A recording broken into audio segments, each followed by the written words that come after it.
Hello students, welcome back for the next lecture. आज की इस लेक्चर में हम लोग मियोसिस को कंप्लीट करने की कोशिश करेंगे और कुछ जो क्वेश्चंस होंगे उसे भी हम थोड़ा डिस्कस करने की कोशिश करेंगे। ठीक है। लास्ट लेक्चर में हमने मियोसिस वन के प्रोफेज वन की स्टडी की थी। हमने लास्ट लेक्चर में मियोसिस वन में प्रोफेज वन की स्टडी की थी और इस प्रोफेज वन में हम सभी जानते हैं कि टोटल 5 सब स्टेजेस होते हैं। The one is called as leptotene, next one is zygotene, the next one is pachytene, further it is diplotin, and the last phase is what? Dikinesis. मैं आपको कल विद फिगर डिटेल में मैं बता चुका था। आज फिर एक बार इसे मैं ब्रीफ किए देता हूं कि ये जो लेप्टोटीन है, यहाँ पे थ्रेड लाइक क्रोमोसोम्स प्रेजेंट होंगे जो कि कंडेंस्ड फॉर्म में होंगे। लिप्टोटीन, लिप्टो का मतलब होता है थ्रेड। जाइगोटीन, यहाँ पे पेयर्ड क्रोमोसोम प्रेजेंट होंगे। यहाँ पे क्या होंगे? तो पेयर्ड क्रोमोसोम प्रेजेंट होंगे। और यहाँ पे हमने डायड की भी बात की थी, डायड्स की भी बात किया था हमने। और फर्दर पैचिटीन में जो इंपॉर्टेंट चीज जो हम ख्याल में रखेंगे वो क्या होगा भाई? क्रॉसिंग ओवर एंड रिकॉम्बिनेशन, तो क्रॉसिंग ओवर और recombination, exactly that crossing over completes by the last of pachytene. अब डिप्लोटीन में क्या होगा कि सिनेप्टोनिमल कॉम्प्लेक्स जो है, सिनेप्टोनेमल कॉम्प्लेक्स, ये कॉम्प्लेक्स जो है वो डिसॉल्व हो जाएगा, या फिर इसको हम कह सकते हैं कि ब्रेक होगा। सिनेप्टोनेमल कॉम्प्लेक्स ब्रेक कर जाएगा।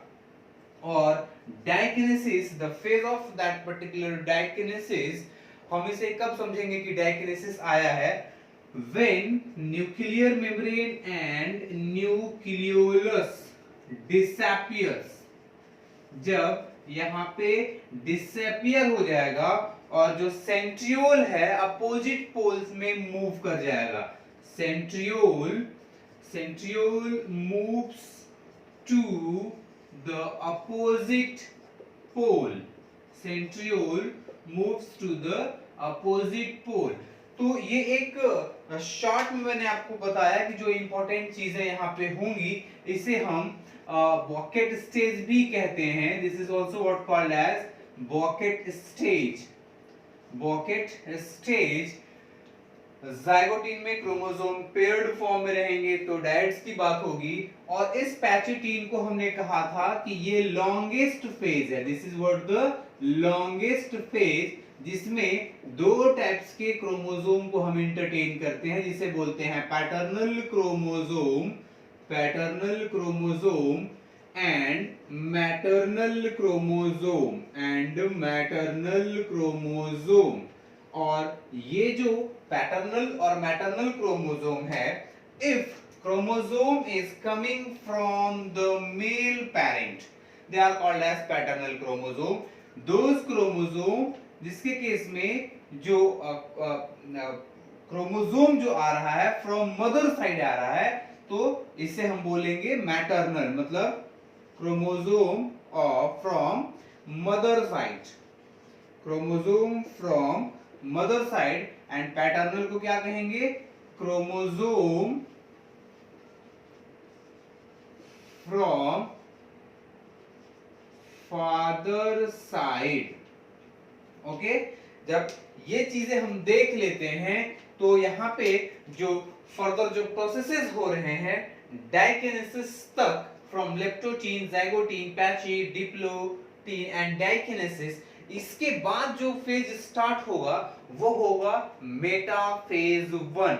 सो these all are the meiosis 1 meiosis 1 में हम कैरियोकाइनेसिस 1 पढ़ रहे हैं और कैरियोकाइनेसिस 1 के प्रोफेज 1 को हमने डिस्कस कर लिया है। अब अगर हम बात करें इसमें मेटाफेज 1 के बारे में, मेटाफेज 1, तो ये जो मेटाफेज 1 होगा ये किसके अंदर हम पढ़ रहे हैं, ये है कैरियोकाइनेसिस 1, कैरियोकाइनेसिस 1 ऑफ मियोसिस 1, और उसके अंदर हम मेटाफेज पढ़ रहे हैं। जब हमने माइटोसिस को डिस्कस किया था तो वहां पे हमने क्या देखा था मेटाफेज में, कि मेटाफेज में जितने भी क्रोमोसोम्स थे वो सब एक प्लेट पे, इक्वेटोरियल प्लेट पे अलाइंड हो जाएंगे, सारे भी वहां पे अलाइनमेंट हो जाएगी उनकी। तो यहाँ पे भी सेम चीजें होंगी और क्रोमोसोम्स, और एग्जैक्टली अगर हम क्रोमोसोम्स की बात ना करके अगर हम इन्हें होमोलोगस क्रोमोसोम कहें तो ये और खूबसूरत लगेगा। Homologous chromosome, homologous chromosome, chromosomes gets aligned on the equatorial plate on the equatorial plate which is located in the center part. Suppose that this is what, यहाँ पे अगर मैं बोलूं कि ये सेंट्रियोल है, ये दो अपोजिट पोल है, और यहाँ पे इस अपोजिट पोल्स में यहाँ पे जो क्रोमोसोम्स है मैं ऐसा बनाता हूं, ठीक है, मैं एक सिंपल फिगर बनाने की कोशिश करता हूं, एक वेरी सिंपल फिगर जो पहले से हम लोग लेते आ रहे हैं। और ये मान लीजिए कि यहाँ पे रेड कलर थोड़ा सा प्रॉपर दिखाई देगा, है ना, यहाँ पे रेड कलर प्रॉपर दिखाई देगा, तो दूसरा हिस्सा हमें पूरा रेड से बनाना चाहिए। और ये इसका सेंट्रोमेयर है, ठीक है, ये सेंट्रोमेयर है। और यहाँ पे एक जो पार्ट है, this particular part is what, the recombinant, ये क्या है, रिकॉम्बिनेंट है। तो यहाँ पे ये हम देख रहे हैं कि यहाँ से स्पिंडल फाइबर इसको ज्वाइन करेंगे, स्पिंडल फाइबर ऐसा ज्वाइन करेंगे, और ये जो प्लेट है, this particular region is what called as central region और इक्वेटोरियल प्लेट, जहां पे ये ऐसा जमा हो जाते हैं। इसी पे हमने बात किया था कि जब माइटोटिक डिवीजन होता है तो मेटाफेज पे हम क्रोमोसोम की काउंटिंग कर सकते हैं, क्रोमोसोम की स्ट्रक्चर, उनके प्लॉइडी सब चेक कर सकते हैं। तो क्यों कर सकते हैं भाई, क्योंकि हम मेटाफेज पे अरेस्ट करते हैं, कॉल्की चेन यूज करते हैं वहां पे, और जब कॉल्की चेन यूज करते हैं तो वो जो सेल है, सेल डिवीजन का स्टेज है, वही स्टॉप हो जाता है, और वहां पे सारे क्रोमोसोम्स को हम काउंट क्यों कर पाते हैं, क्योंकि सारे इक्वेटोरियल प्लेट पे रहते हैं, ठीक है। तो नाउ फ्रॉम दैट मेटाफेज यहाँ पे भी कोई डिफरेंस नहीं होगा, जो माइटोसिस में चल रहा था सेम मियोसिस के मेटाफेज 1 में भी चलेगा, मियोसिस 2 के मेटाफेज 2 में भी चलेगा, कोई डिफरेंस नहीं होगा, लेकिन कुछ थोड़ा बहुत डिफरेंस आएगा जो मैं आपको बता दूंगा। तो फर्दर जब एनाफेज 1 आएगा, नेक्स्ट क्या आएगा, एनाफेज 1, और जब एनाफेज आएगा तो यहां पे क्या होगा भाई, ये दोनों अपोजिट डायरेक्शन में इधर, देखिए तो मैं थोड़ा डिफरेंट कलर यूज करता हूं, ये क्या होगा, ये इस डायरेक्शन में और ये इस डायरेक्शन में एक दूसरे को पुल करेगा, ये एक दूसरे को पुल करेगा, मतलब ये सेपरेशन होगा। तो यहां पे सेपरेशन किसका होगा, in that case separation of homologous chromosome, homologous chromosome occurs. यहाँ पे क्या होगा भाई, यहाँ पे जो होमोलोगस क्रोमोसोम है जो कि 50, और ये क्रोमोसोम कितने तरह के हमने यहाँ पे देखा है, तो हमने यहाँ पे देखा है पैटर्नल एंड मैटरनल क्रोमोसोम, हमने क्या देखा है, पैटर्नल एंड मैटरनल क्रोमोसोम। अब ये दोनों क्रोमोसोम जिसमें क्रॉसिंग ओवर हो चुका है, जो कि रिकॉम्बिनेंट फॉर्म कर चुका है, अब ये रिकॉम्बिनेंट फॉर्म कर लेने के बाद अब ये दोनों सेपरेट होंगे, मतलब जब ये सेपरेट होंगे तो अभी तक यहाँ पे जो कॉम्बिनेशंस थी वो डिप्लॉइड थी, तो आफ्टर जो दो सेल यहाँ पे बनेंगे, है ना, वो जो दो सेल बनेंगे वो क्या हो जाएंगे, they become haploid with here is a condition, double double DNA concentration. यहां पे जो डीएनए का कंसंट्रेशन होगा वो डबल होगा और वो आगे कंडेंस कर जाएगा, तब जाकर के ये जब सेल फर्दर और डिवाइड करेगा, जिसको हमने डिस्कस किया था मियोसिस 2 में। जैसे अगर हम ये कहते हैं कि ये मियोसिस 1 है तो ये क्या है, ये मियोसिस 2 है। अब ये सारे भी हैप्लॉइड होंगे, ये सब हैप्लॉइड होंगे, ये भी तो डिवाइड करेगा ना। अब यहाँ पे डीएनए का कंसंट्रेशन डबल है, तभी तो इन सारे सेल्स को नॉर्मल जीनोमिक कंपोजिशन अवेलेबल हो पा रहा है, क्योंकि अब ये कंडेंस होकर के बढ़ जाएगा, ये माइटोटिकली ये बढ़ जाएगा। जो पेरेंटल हैप्लॉइड था यहाँ भी हैप्लॉइड रहेगा, लेकिन यहाँ पे रिडक्शनल डिवीजन हो चुका है। तो एनाफेज में एग्जैक्टली क्या होगा, बहुत सिंपल फॉर्म में बता रहा हूं कि यहाँ पे क्या होगा, सेपरेशन ऑफ होमोलोगस क्रोमोसोम। ये पॉइंट याद रखने की जरूरत है, दैट इज वेरी इंपॉर्टेंट।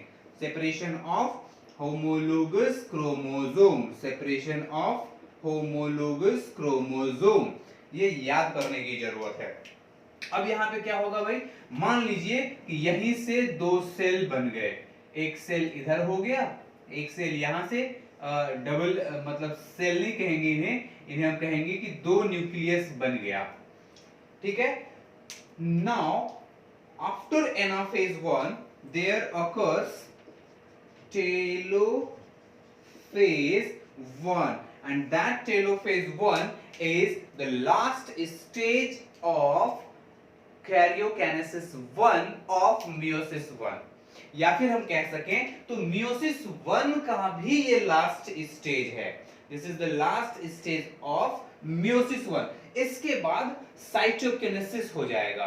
तो यहाँ पे ये जो सेल हैं, जहां पे दो न्यूक्लियस आपको दिख रहे हैं एनाफेज में, ये यहाँ पे बाइन्यूक्लिएटेड हो चुके हैं। यहाँ पे क्या हो चुके हैं, यहाँ पे ये बाइन्यूक्लिएटेड हो चुके हैं। मैं इसे इरेज कर देता हूं ताकि आप कंफ्यूज ना करें कि ये कौन सा स्ट्रक्चर है। ये कोई स्ट्रक्चर नहीं है, बस मैंने आपको समझाने के लिए बताया था कि ये जो है स्पिंडल फाइबर। अब इस पर्टिकुलर एनिमल सेल में यहाँ पे देखिए दो न्यूक्लियस हो चुका है। पहले जो इसकी कॉम्बिनेशन थी वो डिप्लॉइड थी, अब ये भी हैप्लॉइड है और ये भी हैप्लॉइड है, ये दोनों हैप्लॉइड है। अब ये सेल फिर आगे कंटिन्यू करेगा। तो हमने क्या देखा था टेलोफेज में, टेलोफेज में हमने देखा था कि जो कुछ चीजें डिसअपियर हुई थी वो रीअपियर होगा। तो यहां पे न्यूक्लियर मेम्ब्रेन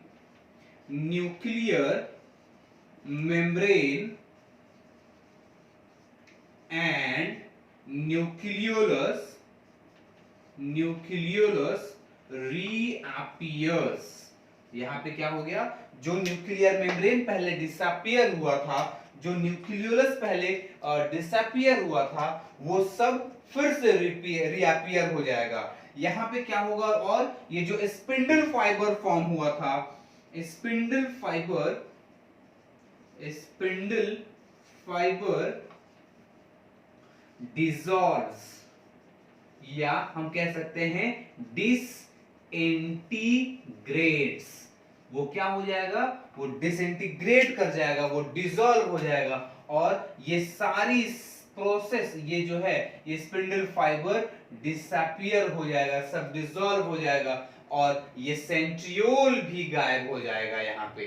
तो ये जो स्टेज हुआ, दैट पर्टिकुलर स्टेज, ये हम कहेंगे कि ये क्या हो गया भाई, this is what the final, the last stage of meiosis 1. The same will represent the last of meiosis 1. जब न्यूक्लियर मेम्ब्रेन बन जाएगा, न्यूक्लियोलस आ जाएगा, तब हम कहेंगे कि वहां पे क्या हुआ है भाई, there occurs the last of telophase 1. तो अब हम लोग क्या देखेंगे, टेलोफेज के वन हमने ये तो जान लिया कि टेलोफेज के वन और टेलोफेज वन के बाद क्या आना है, तो टेलोफेज वन के बाद सीधे सीधे डायरेक्ट तरीके से साइटोकिनेसिस होगा, क्योंकि मियोसिस में दो साइटोकिनेसिस हो रहा है। मियोसिस में कितने साइटोकिनेसिस हो रहे हैं, दो साइटोकिनेसिस हो रहा है और दो कैरियोकिनेसिस भी हो रहा है। मतलब that particular telophase one further ends or start with cytokinesis 1, cytokinesis 1, or again what is that cytokinesis? Cytokinesis means the division of cytoplasm. cytoplasm के division को cytokinesis कहते हैं। Again, if the cell is animal, if the cell is a kind of animal cell, अगर वो animal cell है तो इनके case में जो डिवीजन ऑफ साइटोप्लाज्म होगा that is being done by cell furrowing, and if the cell is a kind of plant cell, अगर plant cell होगा तो इनके केस में जो साइटोकिनेसिस होगा वो किसके थ्रू होगा भाई, तो वो होगा cell plate formation, cell plate formation. तो अब ये जो साइटोकिनेसिस हो गया, साइटोकिनेसिस रिप्रेजेंट्स फाइनली कि मियोसिस 1 ओवर हो चुका है, अब कुछ नहीं बचा, क्योंकि कैरियोकिनेसिस तो यही खत्म हो गया। This is the end of karyokinesis 1, this is the end of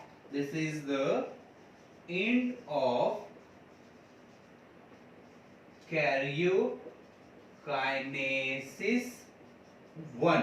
This is the end of karyokinesis 1. From here, that particular cell moves for the cytokinesis 1.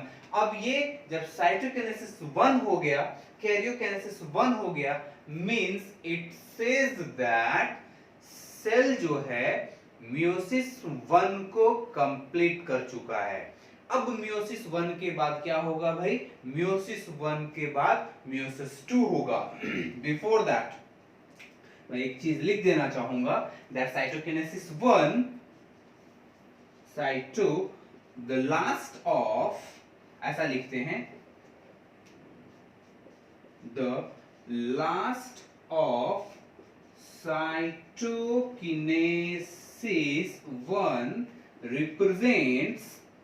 represents the end of meiosis 1। ये जो cytokinesis का जो last हुआ है वो represent करता है कि भाई मियोसिस 1 हो चुका है। अब क्या बचता है भाई, मियोसिस 2 बचता है। लेकिन बिफोर दैट, इन बिटवीन, मैंने आपको कहा था कि in between meiosis 1 and meiosis 2,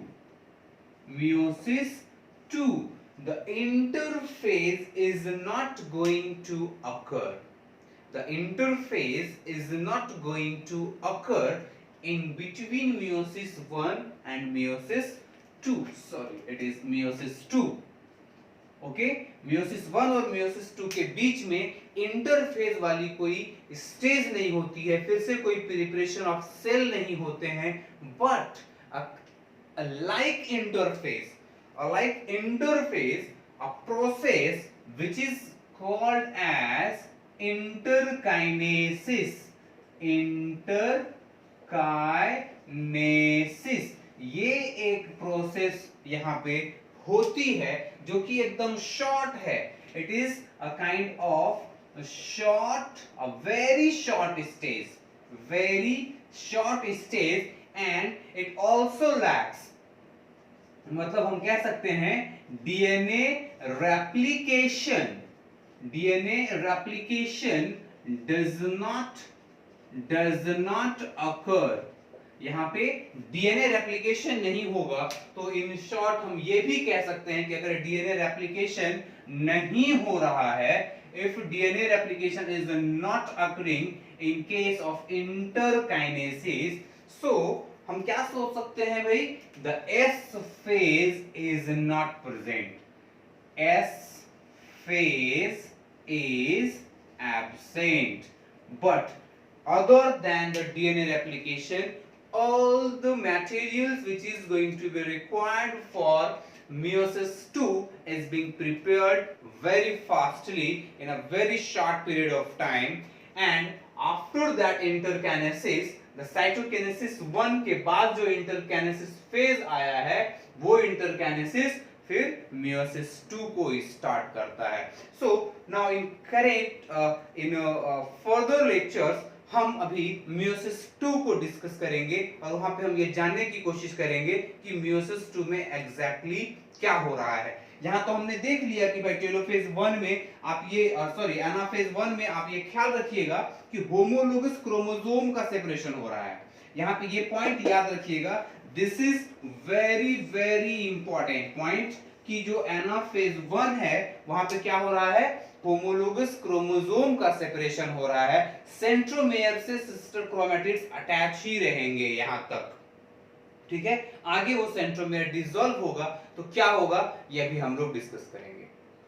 हाँ, तो अभी तक हमने क्या देखा कि ये जो सेल है जिसके पास एक न्यूक्लियस था जब, और ये मान लीजिए ये डिप्लॉयड था, जब मियोसिस 1 हुआ तो इसके पास ये दो सेल में कन्वर्ट हो गया और ये जो दो सेल यहाँ पे बना है इनके पास ये फाइनली डिवाइड करने के बाद ये एन, ये भी एन, दो हैप्लॉइड बना चुके हैं. मतलब यहां तक साइटोकिनेसिस कंप्लीट हो गया है. क्या हो चुका है, साइटोकिनेसिस 1 जो है वो कंप्लीट हो चुका है. अब इसके बाद जो प्रोसेस होगा यहाँ पे क्या होगा भाई, इंटरकाइनेसिस होगा, जैसा हम लोग अभी डिस्कस कर चुके हैं. यहाँ पे क्या होगा, इंटरकाइनेसिस. यहाँ पे क्या होगा, इंटरकाइनेसिस, जो कि एक शॉर्ट स्टेज है जहां पे डीएनए रेप्लिकेशन नहीं होता है, एस फेज प्रेजेंट नहीं होता है. और आफ्टर दैट इंटरकाइनेसिस फिर मियोसिस 2 स्टार्ट होता है. मतलब मियोसिस 2 का प्रोफेज 2 स्टार्ट होता है. So from here we will start meiosis 2 में जो अभी हम पढ़ना शुरू करेंगे वो होगा प्रोफेज 2. अब जैसा कि अभी तक हम लोग पढ़ते आ रहे थे कि भाई क्या हो रहा है प्रोफेज में, मेटाफेज में, एनाफेज में, टेलोफेज में कहीं कोई डिफरेंस नहीं है. प्रोफेज में फिर से यहाँ पे भी वही कंडेंसेशन होगा, क्योंकि जो यहाँ पे जो ये हैप्लॉइड्स बने हैं they have, थोड़ा सा ध्यान रखिएगा, they have ये जो सेल है they have double DNA concentration. इनके पास डीएनए का जो कंसंट्रेशन है वो डबल है.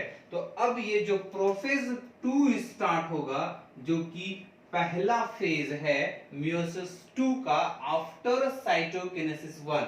मतलब हम कह सकते हैं कि साइटोकिनेसिस 1 के बाद क्या स्टार्ट हुआ, साइटोकिनेसिस 1 के बाद हुआ इंटरकाइनेसिस, और ये इंटरकाइनेसिस प्रोफेज 2 को लीड कर रहा है. और यहाँ पे कंडीशन हमने क्या देखा कि यहाँ पे डीएनए का कंसंट्रेशन डबल है. जीनोम तो हाफ हो चुका है, जीनोम हाफ हो चुका है, लेकिन कंसंट्रेशन ऑफ डीएनए डबल है. तो फिर हम क्या कह सकते हैं मियोसिस 2 में क्या क्या होने वाला है भाई. तो ये जो मियोसिस 2 है यहाँ पे जो डीएनए का कंसंट्रेशन जो है जो 2C है that must be become 1C and that can only occur in case of meiosis 2. तो और मतलब यहाँ पे क्या होगा, reduction of concentration.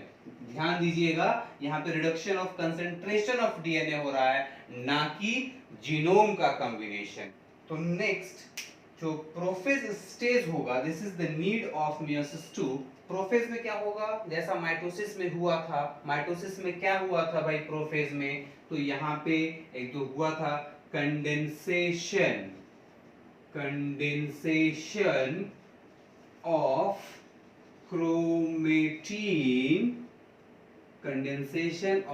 Chromatin fibre हुआ था प्रोफेज कि माइटोसिस के केस में, तो यहाँ भी जो डीएनए डबल्ड फॉर्म में प्रेजेंट है, कंसंट्रेशन जो डबल है, तो वो कंडेंस्ड हो जाएगा और a chromosome further a chromosome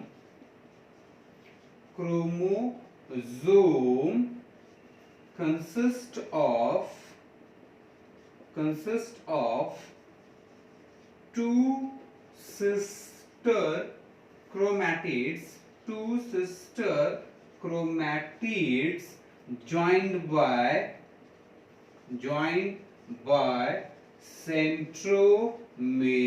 centromere से ज्वाइंट होकर के एक क्रोमोसोम का स्ट्रक्चर दिखाई देगा। उसके बाद क्या होगा भाई, तो सेम चीज जो होता आ रहा है, nuclear membrane and nucleolus disappears.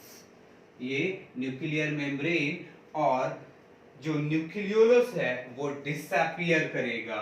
Centriole क्या करेगा, अपोजिट पोल से माइग्रेट कर जाएगा bye the last of prophase, जो कि माइटोसिस के प्रोफेज में भी हुआ था। तो centrioles migrates to the opposite poles और एस्टर के फॉर्मेशंस हो जाते हैं। अभी तक एस्टर के फॉर्मेशन हो जाते हैं। तो हमने क्या देखा, प्रोफेज 2 में क्या होगा, कंडेंसेशन ऑफ क्रोमेटिन फाइबर होगा। उसके बाद ये जो क्रोमोसोम है इसके पास दो सिस्टर क्रोमेटिड्स होंगे which are joined by the centromere, जिसे हम प्राइमरी कंस्ट्रिक्शन भी कहते हैं, which is also called as primary constriction, इसे हम प्राइमरी लिख सकते हैं, या 1 डिग्री लिखने का मतलब भी प्राइमरी ही होता है। 2 degree secondary, 3 degree tertiary, 4 degree quaternary, ऐसा होता है। आगे भी आपको समझ में आएगा। 1 डिग्री मींस प्राइमरी कंस्ट्रिक्शन। जो न्यूक्लियर मेम्ब्रेन होगा और न्यूक्लियोलस जो होगा वो डिसअपियर हो जाएगा। जो सेंट्रियोल्स होंगे वो माइग्रेट कर जाएंगे अपोजिट पोल्स की तरफ, मतलब ये ऐसा, ये दोनों अपोजिट पोल्स की तरफ क्या होंगे, माइग्रेट करेंगे और फिर से वही कहानी होगी। यहाँ पे क्रोमोसोम आके जमा हो जाएंगे और ये जो क्रोमोसोम यहाँ पे आके जमा होंगे उनसे वो मेटाफेज स्टेट यहाँ पे आ जाएगा। बाकी चीजें यहाँ पे क्या हुई कि भाई न्यूक्लियोलस गायब, न्यूक्लियर मेम्ब्रेन गायब और सेंट्रियोल माइग्रेट कर गया। अब ये जो पार्ट हमने देखा है यहाँ पे, ये मेटाफेज में स्टार्ट हो जाएगा। नाउ मेटाफेज 2, इस मेटाफेज 2 में क्या होगा, मेटाफेज 2 में फिर से वही चीजें होंगी जो पहले होता आया था। वो क्या होगा भाई, chromosomes gets aligned on metaphase plate, or we can also say it as equatorial plate। इसे हम इक्वेटोरियल प्लेट भी कह सकते हैं। सारे क्रोमोसोम एक जगह आकर के जमा हो जाएंगे। द स्पिंडल फाइबर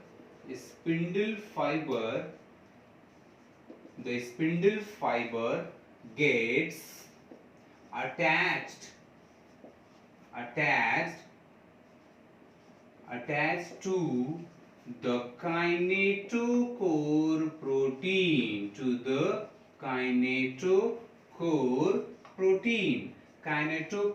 protein से ये जो स्पिंडल फाइबर है वो जाके अटैच हो जाएगा। तो काइनेटोकोर क्या है आपको मालूम है ना, दिस इज द क्रोमोसोम, और ये यहाँ से ऐसी एक कवरिंग प्रोटीनल कवरेज होती है जिसे हम कहते हैं काइनेटोकोर।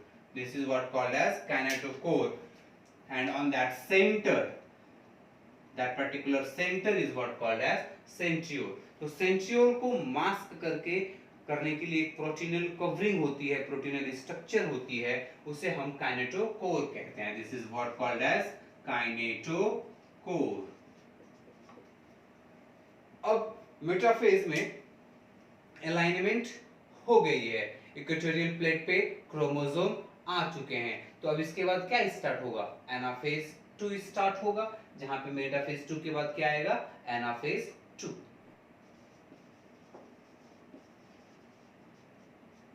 एनाफेज 2। अब एनाफेज 2 में क्या होने वाला है भाई? मेटाफेज 2 में क्या होगा पहले वो मैं आपको बता दूं।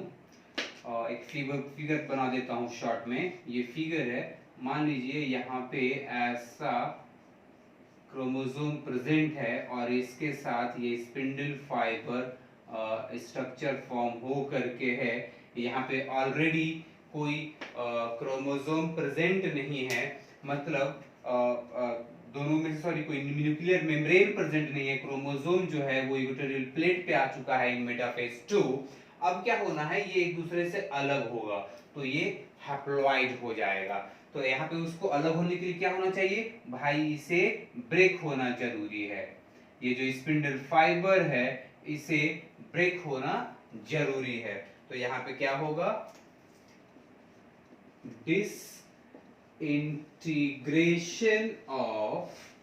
disintegration of spindle fiber and astral rays और स्पिंडल फाइबर डिसइंटीग्रेट होंगे। और इससे पहले मैं आपको बता रहा था कि जो कंसंट्रेशन ऑफ डीएनए है वो डबल है, तो क्रोमोसोम के साथ वो ऐसा अटैच्ड होकर के था। वो क्रोमोसोम अगर ये है तो ये ऐसा अटैच्ड होकर के था, तो मतलब ये दो क्रोमोसोम यहाँ से जुड़े वाले थे। अब ये सेंट्रियोल ब्रेक हो जाएगा। ये क्या होगा? सेंट्रियोल ब्रेक हो जाएगा, और जब ये सेंट्रियोल ब्रेक हो जाएगा तो ये स्ट्रक्चर ऐसा हो जाएगा, दो सेंट्रियोल बन जाएंगे। मतलब the next what is going to happen? Dissolution of या इसे हम ब्रेकेज भी कह सकते हैं, ब्रेकेज ऑफ सेंट्रोमेयर अकर्स। जब ये टूट जाएगा तो ये अपोजिट पोल्स की तरफ मूव कर जाएंगे। So the next which is very important, ध्यान दीजिएगा, एनाफेज 1 में मियोसिस 1 के क्या हुआ था? होमोलोगस क्रोमोसोम का सेपरेशन हुआ था। तो यहाँ किसका सेपरेशन हो रहा है भाई? सिस्टर क्रोमेटिड्स का सेपरेशन होगा। The separation of sister chromatids occurs। यहाँ पे क्या हो गया?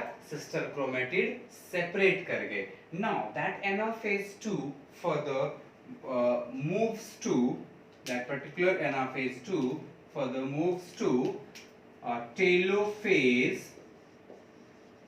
टेलोफेज 2। अब यहाँ पे क्या होगा? टेलोफेज 2 आएगा। ये एनाफेज 2 जो है दैट फर्दर ये मेटाफेज जो है एनाफेज में आया, इंटर किया। एनाफेज जो है वो टेलोफेज में इंटर करेगा। तो टेलोफेज में इंटर करेगा तो क्या क्या होगा भाई? जो पहले न्यूक्लियर मेम्ब्रेन डिसअपियर हुआ था वो रीअपियर होगा। Nuclear membrane and nucleolus reappears। ठीक है, nuclear membrane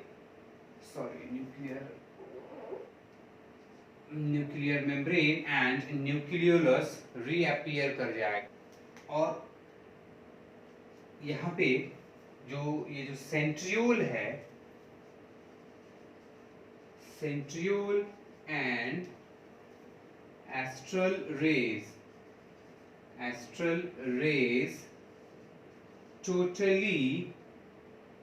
totally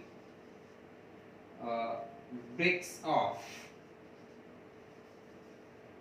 totally this break off हो जाएगा, या क्या होगा वहां पे, वो डिसइंटीग्रेट कर जाएगा, डिसइंटीग्रेटेड।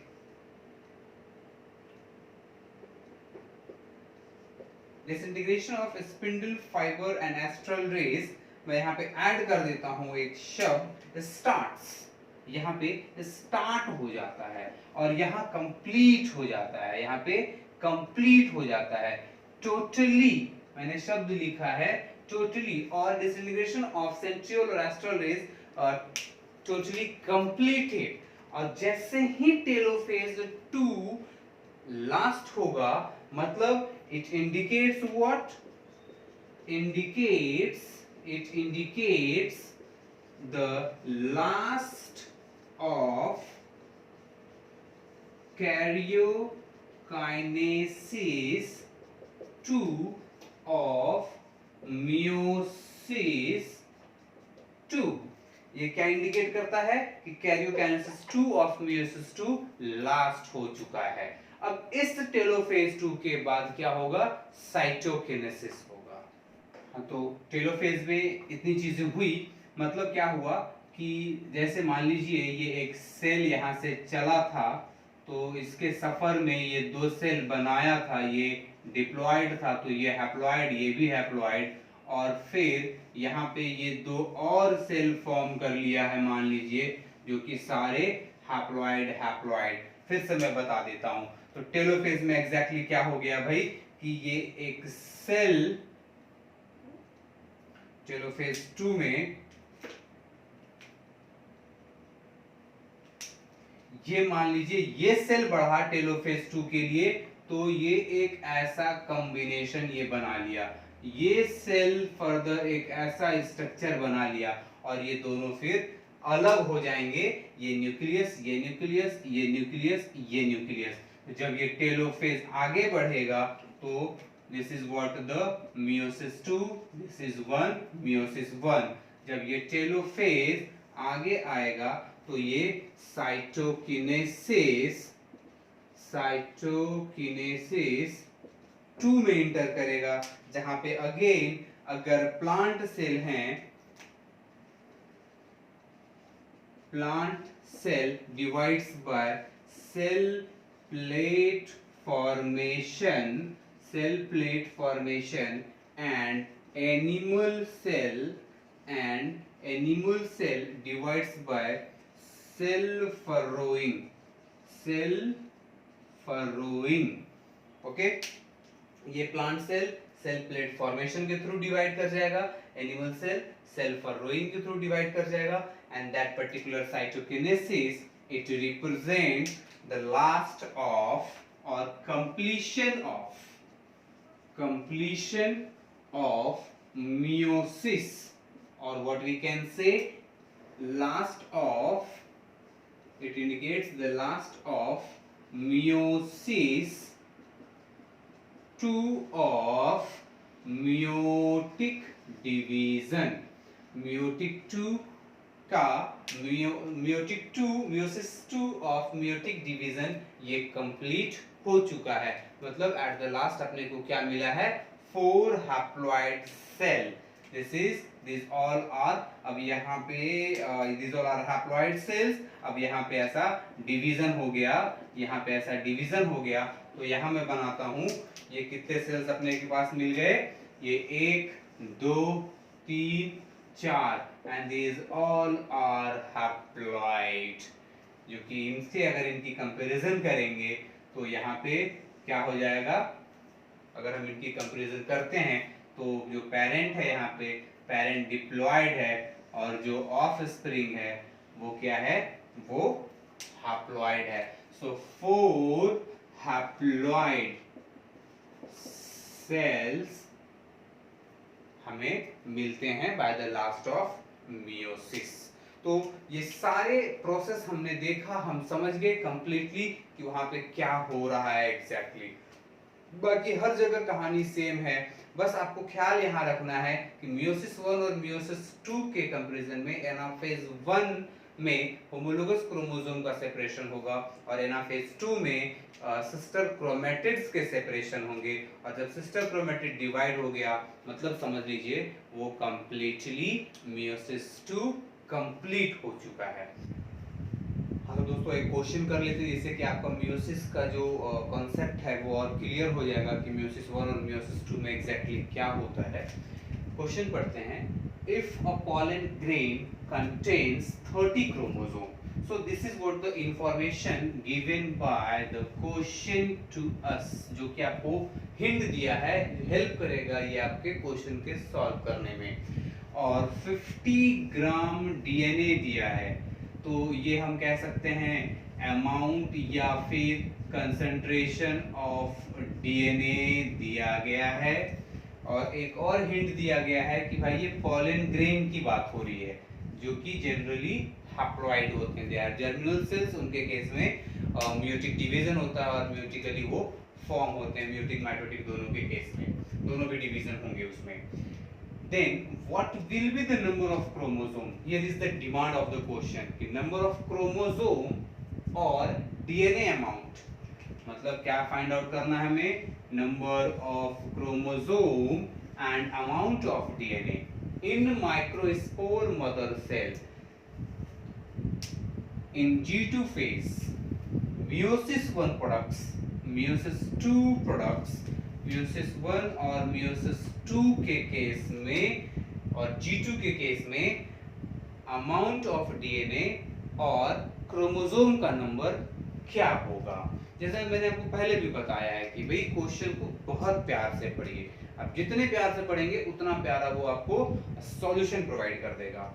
अगर ये एक छोटा सा इसके पीछे कॉन्सेप्ट है कि जो माइक्रोस्पोर मदर सेल होते हैं वो ही रिस्पॉन्सिबल होते हैं पॉलन ग्रेन के फॉर्मेशन में, जो कि हैप्लॉइड होता है। ठीक है, मतलब ये पॉलन ग्रेन फॉर्म हो चुका है, मतलब क्या है, ये मियोसिस 2 हो चुका है।